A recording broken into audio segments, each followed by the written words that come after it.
আমি অনেক গ্রিলস। আমি রাতের অন্ধকারে মায়ের পোষা মুরগি চুরি করেছি। আমি বাবার পকেট থেকে বিড়ি চুরি করে বিড়ি খেয়েছি, তারপর বিড়ি খেতে গিয়ে ধরা খেয়ে বাবার হাতে কেলানি খেয়েছি। পাশের বাড়ি থেকে ছাগল চুরি করে ছাগল চুরি টাকা দিয়ে বন্ধুদের সাথে সবজি পাতা খেয়েছি। টিকটক এসে কোমর দুলিয়ে টিকটকার খেতাব অর্জন করেছি। নামের আগে অ্যালেক্স, প্রিন্স, এলএসডি লাগিয়ে নিজেকে ছাপড়ি বানিয়েছি। কিন্তু আব্বার হাতে কেলানি খেয়ে কষ্ট পেয়েছি মনে, তাই মনের দুঃখে চলে এসেছি এই ভয়ানক আব্বাজান জঙ্গলে। আজ দেখতে পারবেন এই আব্বাজান জঙ্গলে আমার সাথে কি কি হয়। পাশের বাড়ি থেকে গরু চুরি করে একটি হেলিকপ্টার কিনেছিলাম, কিন্তু হেলিকপ্টারের চাকায় হাওয়া না থাকায় আজ আমি হেঁটে হেঁটে চলে এসেছি এই ভয়ানক আব্বাজান জঙ্গলে। আম্মাজান জঙ্গলের কথা তো আপনারা সবাই শুনেছেন, কিন্তু আজ আমি আপনাদেরকে দেখাবো আব্বাজান জঙ্গলের এক সেটা ভাঙা অভিজ্ঞতা। এই অভিজ্ঞতা দেখার জন্য আপনারা আমার সাথেই থাকুন। কয়েকশো কোটি বছর আগে ছালার মধ্যে গেলাম আর এলাম। ছালাম বাহাদুর নামে এই জঙ্গলে একজন রাজা ছিলেন। তিনি তার বাবাকে প্রচন্ড ভালোবাসতেন, কিন্তু সেই রাজা 3 বেলা তার আব্বার কাছে সেটা ভাঙা খেতেন। তিনি তার আব্বার প্রতি ভালোবাসা প্রকাশের জন্য এই জঙ্গলের নাম রেখেছিলেন আব্বাজান জঙ্গল। আজ এই আব্বাজান জঙ্গলে আমার সাথে কি কি হয় তা দেখার জন্য আমার সঙ্গে থাকুন। বন্ধুরা, হাঁটতে হাঁটতে আমাদেরকে এখন প্রকৃতির ডাক দিয়েছে। আমাদেরকে এখন প্রকৃতির ডাকে সাড়া দিতে হবে। কিন্তু এই আব্বাজান জঙ্গলে আপনি কোথাও টয়লেট খুঁজে পাবেন না। টয়লেটের পরিবর্তে আপনাকে ব্যবহার করতে হবে এরকম কিছু ঝোপঝাড়।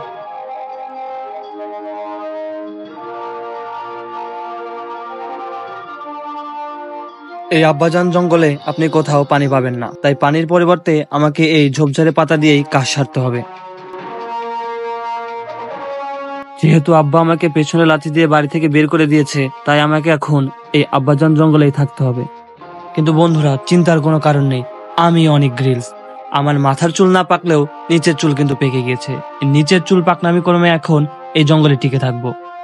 বন্ধুরা, এখন আমাদের এই পাহাড়ের চূড়া থেকে নিচে নামতে হবে, আর পাহাড়ের চূড়া থেকে নিচে নামার জন্য আমাদের কিছু লতাপাতার সাহায্য নিতে হবে।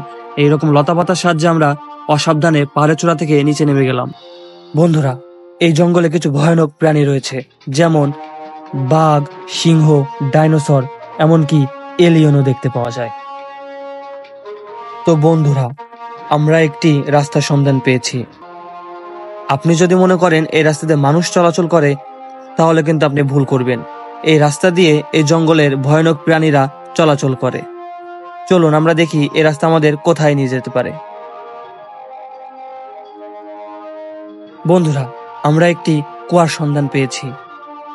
আপনি মদ ছাড়া 7 দিন, গাঁজা ছাড়া 2 দিন টিকে থাকতে পারবেন, কিন্তু পানি ছাড়া 1 দিনও টিকে থাকতে পারবেন না। আসুন আমরা দেখি এই কুয়ার মধ্যে পানি পাই কিনা। বন্ধুরা, আমরা এখানে পানি পাইনি, তবে আমি অনেক রিলস। আপনারা জানেন, অল্প বয়সে আমার চুল পেকে গিয়েছে, তাই আমি বাড়ি থেকে আসার সময় আমার জন্য পানি নিয়ে এসেছি। এটুকু পানি আমার সারাদিনের জন্য যথেষ্ট। চলুন একটু পানি পান করা যাক। এখন আমাদের খাবারের সন্ধান করতে হবে, কারণ সকাল থেকে হাঁটতে হাঁটতে আমি পেট খালি করে ফেলেছি। বন্ধুরা, আমরা খাবারের সন্ধান পেয়েছি। সামনে একটি আপেল গাছ দেখা যাচ্ছে। আপনারা যদি এটাকে কলা গাছ ভেবে থাকেন তাহলে ভুল ভাববেন, এটা হচ্ছে আপেল গাছ। এই আব্বাজান জঙ্গলে কলা গাছকে আপেল গাছ বলা হয়। চলুন আমরা এখন আপেল পেড়ে খাই। বন্ধুরা, আমরা আপেল পেরেছি, আমরা এখন আপেল খাবো।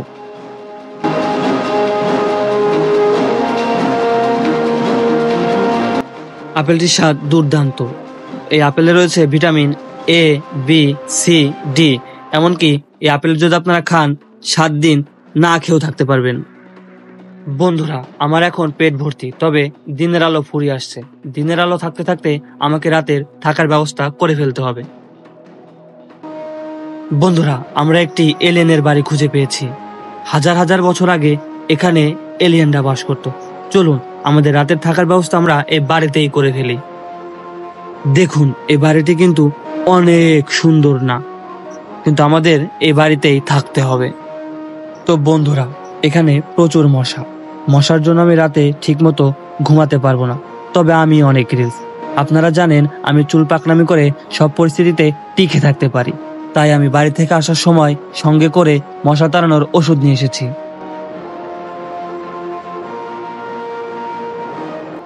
এই ওষুধের ধোঁয়ায় মশা আমাদের থেকে দূরে থাকবে। বন্ধুরা, এখন আমাকে ঘুমাতে হবে। এই জঙ্গলে পরবর্তীতে কি কি হতে চলেছে তা জানতে পারবেন পরবর্তী ভিডিওয়। এখন আমি ঘুমাবো। Good night.